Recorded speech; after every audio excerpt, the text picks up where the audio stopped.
6 years after Annalise Keating, Viola Davis described her college law course as How to Get Away with Murder, and after countless lies, betrayals, and more than a fair share of murder, we finally learn who actually gets away with murder.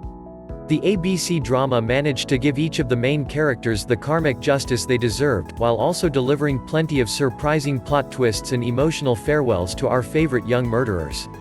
As SNL's Stefan would say, this finale had everything: Frank, Charlie Weber, killing more people, Laurel, Carla Souza, leaving the group and disappearing, Annalise talking over prosecutors and then giving a badass speech, Oliver being cute and breaking our hearts, Alfred Enoch speaking Spanish, and better makeup effects than This Is Us. So let's break down exactly what happened, who got away with what, and what was up with that surprise Wes appearance. Who was shot? The episode begins with a flashback that gets slowly revealed throughout the episode. We hear gunshots outside the courthouse after Annalise's trial ended. There's chaos and people running away while we see a horrified Tegan, Amira Van.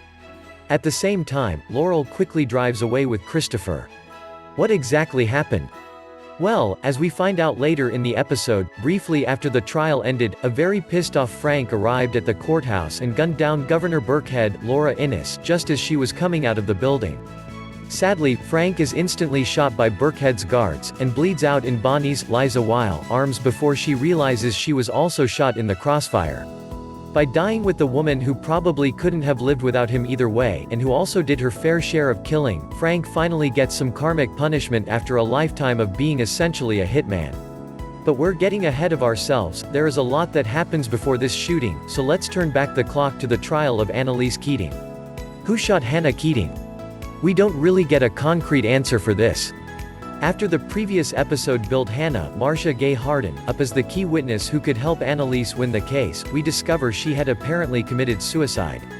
Annalise quickly thinks Frank did it, but he assures her that he didn't pull the trigger for once.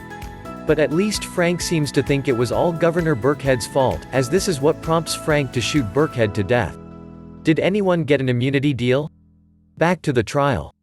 3 days before Frank and Bonnie tragically die together, we see Frank pay whom he suspects as the secret witness, Gabriel Rome Flynn, in order to persuade him not to testify against Annalise. Frank urges Gabriel to leave this life, and the drama and trauma surrounding his father, behind. Meanwhile, Connor, Jack Falahi, continues to suffer from guilt over betraying Annalise and agreeing to testify, despite him and the other members of the Keating Five being guilty. Guilt-ridden, perhaps from this deleted scene that should have been in the episode, he tries and fails to convince the others to do the right thing and go to prison. Oliver, Conrad Ricamora, negotiates a new deal so his husband can avoid jail time. When Connor finds out, he decides to turn down the deal and drops surprise divorce papers on Oliver. Connor knows he'll go to prison after the trial, and doesn't want Oliver waiting for him, insisting Oliver deserves someone better. As for Michaela Asia Naomi King, she justifies taking the deal and betraying her mentor and friends by insisting that her abusive childhood was enough imprisonment for a lifetime and she will fight to make something of herself instead. And what about the trial?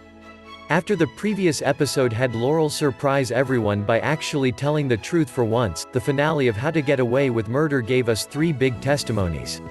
First at the plate was the big bad, Jorge Castillo Esai Morales, who didn't really do a lot. He denies the FBI and the governor being involved in the conspiracy to take down Annalise. Then it's time for the governor herself, who unsurprisingly denies everything about the conspiracy. Luckily, Annalise does come up with a surprising audio file that Frank got that shows Hannah accusing the governor of killing Nate Leahy Sr. in Season 5. Lastly, there's Annalise's ex, Nate Leahy, Billy Brown. After she framed him for murder early in the series, and after discovering Nate was offered a $20 million settlement as long as he testified against her, Annalise doesn't have a lot of faith in Nate. But Nate comes through in the end, claims that Hannah Keating was the one who framed him for Sam's murder instead of Annalise, and claims that the FBI tried to coerce his testimony. When they meet later that night, Nate tells Annalise that he just wants to move on from the lies, and gives her one last parting gift, the written confession that Wes hid away before his death. Who gets away with murder? After a surprising and moving visit from her mother and sister, Annalise is ready for one final speech, in which she bares her soul to the jury and addresses them as Anna Mae Harkness, without any of the many social masks she wears in public. She argues that she was many things, but not a murderer. It's a rare moment of vulnerability, and Viola Davis nails this final, moving speech. Speaking of emotional speeches, Tegan finally confesses her love for Annalise while waiting for the jury to deliberate. "I cannot not have you in my life because I love you," she says. Annalise responds that Tegan deserves better, but before she can fully process what's happening, Bonnie barges in to announce that the jury reached a verdict. Annalise is found not guilty on all charges.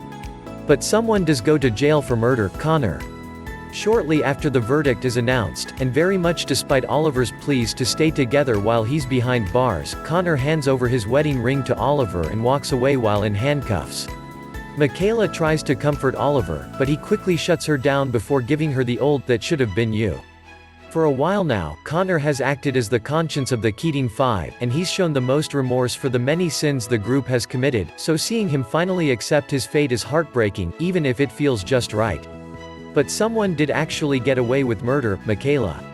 As the person who originally pushed Sam down some stairs way back in Season 1, Michaela was always looking out for herself and fought hard to escape from her traumatic past. The season finale has her escape legal consequence to her actions, but not before losing all connection to her friends, as proven by Oliver's rejection and later Laurel changing her number when Michaela tries to call her for some consolation. After this, we see what actually happens outside the courthouse at the beginning of the episode, and we cut to resolving a previous flash forward. The life and death of Anna Mae Harkness. In the first episode of this season, we were teased with a funeral for Annalise. After many weeks of speculating whether she actually gets killed or if she fakes her own death, we get an answer: it is an actual funeral held for her legitimate death, but it's set many, many years in the future. The photo of Annalise that was shown at the beginning of the season is next to another photo of her as an old woman. This episode features enough old age makeup effects to rival This Is Us. We see the promised return of Wes, but then he starts speaking Spanish and it is revealed Alfred Enoch isn't playing Wes, but an adult version of Wes and Laurel's son, Christopher. The acquaintance who was brought up to speak about Annalise? Not Wes, but an elderly Eve Famke Janssen, who delivers an emotional eulogy.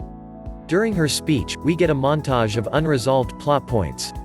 Jorge Castillo gets shanked in prison and bleeds out alone, and Nate spends the money from his father's wrongful death suit in opening the Leahy Justice Center.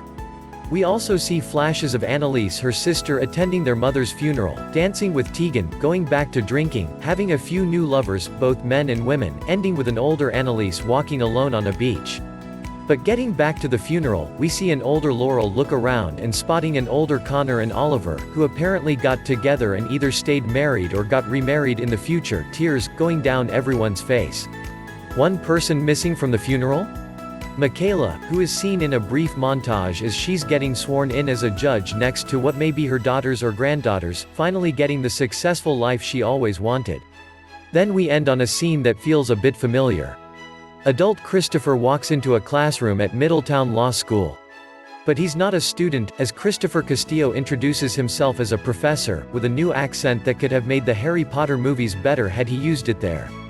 Finally, he introduces his course. This is Criminal Law 100, or as my mentor liked to call it, How to Get Away with Murder.